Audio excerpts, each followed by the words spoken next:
हर हर महादेव, जय माता दी। भक्तों, हमारे यूट्यूब चैनल में आप सबका स्वागत है। भक्तों, आज हम सुनेंगे नवरात्रि के छठे दिन माँ कात्यायनी की कथा। नौ दुर्गा के 9 रूपों में से देवी के छठे स्वरूप को देवी कात्यायनी के नाम से पूजा जाता है। माता कात्यायनी की पूजा नवरात्रि के छठे दिन यानी षष्ठी के दिन बड़े धूमधाम से की जाती है। देवी की महिमा को लेकर 2 कथाएं हिंदू धर्म में अत्यंत प्रचलित हैं। देवी के इस स्वरूप की महात्म्य कथा ऋषि कात्यायन से जुड़ी होने के कारण उनका नाम कात्यायनी पड़ा। वहीं देवी के कात्यायनी की महिमा कथा दुराचारी महिषासुर के वध से भी जुड़ी है। आइए जानते हैं देवी कात्यायनी की महिमा की कथा। देवी कात्यायनी का स्वरूप अत्यंत उज्जवल और ज्योतिर्मय है। इस स्वरूप में देवी की 4 भुजाएं हैं। इनमें से दाएं तरफ की ऊपर वाली भुजा अभय मुद्रा में है और नीचे वाली भुजा वर मुद्रा में है। वहीं बाएं तरफ की नीचे वाली भुजा में तलवार और ऊपर वाली भुजा में कमल पुष्प सुसज्जित है। देवी कात्यायनी का वाहन सिंह है। देवी कात्यायनी की कथा का उल्लेख देवी भागवत महात्म्य और मार्कंडेय पुराण में मिलता है। पुराणों में निहित कथाओं के अनुसार कत नाम के एक प्रसिद्ध महर्षि हुआ करते थे। उनके पुत्र का नाम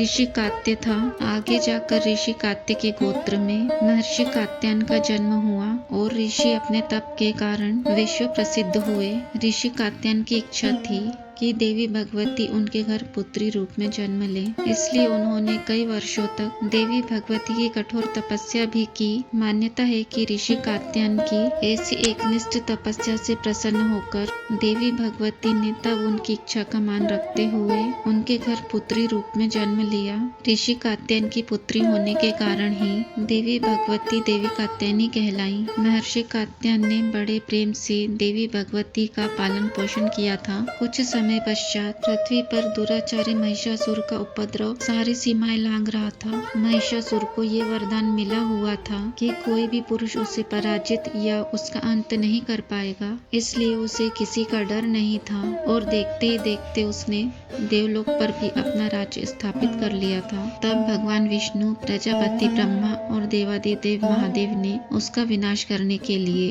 अपने अपने तेज से मिलित एक देवी को उत्पन्न किया। मान्यता है कि महर्षि कात्यायन ने ही इस देवी की सर्वप्रथम विधिवत पूजा की थी। इससे जुड़ी एक अन्य पौराणिक कथा के अनुसार देवी की उत्पत्ति महर्षि कात्यायन के यहाँ अश्विनी महीने की कृष्ण चतुर्दशी को हुई थी। इसके बाद महर्षि ने शुक्ल सप्तमी, अष्टमी और नवमी तक देवी की अपने आश्रम में विधिवत पूजा की और दशमी के दिन देवी के इस स्वरूप ने महिषासुर का वध किया था। यही कारण है कि देवी के इस स्वरूप को देवी कात्यायनी के नाम से जाना गया था। महिषासुर का अंत करने के कारण देवी को महिषासुर मर्दनी के नाम से भी जाना गया। के अलावा देवी कात्यायनी से जुड़ी एक मान्यता ये भी है कि देवी दुर्गा का यह स्वरूप अमोघ फलदायिनी है। ब्रज की गोपियों ने करुणा अवतार कृष्ण को अपने पति रूप में पाने के लिए कालिंदी यमुना के किनारे देवी कात्यायनी की ही आराधना की थी। इसी कारण वर्तमान में भी